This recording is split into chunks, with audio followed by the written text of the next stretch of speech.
Once again, I think that you are taking one story and then the one she took. No, it is, and many Muslims around the world and in the Netherlands were against that and attacked the small groups that were saying this. And this is the case today in Europe. The discourse that you have is helping to nurture this sense of alienation and not to let the Muslims feel that they are at home. And out of the questions that we got from here, people are saying, you are welcome here, and then in their own country. I'm sorry, I'm at home. I'm at home. What are you talking about? Don't talk about. So, talk to me, I'm sorry. Talk to us, or talk to me as a fellow European, and not as someone who is an outsider infiltrating the freedom of expression and using this. This is one. Let me finish. Can I come back to that? No, I'm not saying you're not a European, but I would appreciate the following, which is that don't come to this hall and tell this hall that you're a European, and go to another and talk to an Islamic audience as Islamic brothers. Because that is what you have spent your career doing. What's wrong? Speaking through. Let me finish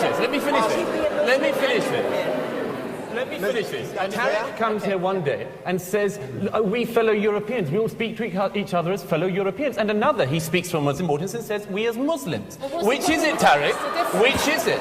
I'm a Muslim. You can't pretend you have two identities. Come just you know what? Can I say something about But you are my... Okay, you two, just a minute. We get your point. Let's see, I mean, Fleming and then Petra. And on this point, this specific point, can Tariq Ramadan be Muslim and European? And is there a problem with standing with Muslims and saying, I'm a fellow Muslim, but also being European? Douglas seems to have a problem with that. Of course not. Of course not. But I'm not finished. Islam is not a race. And why is this important? Because if it's race, you don't have a chance to change it.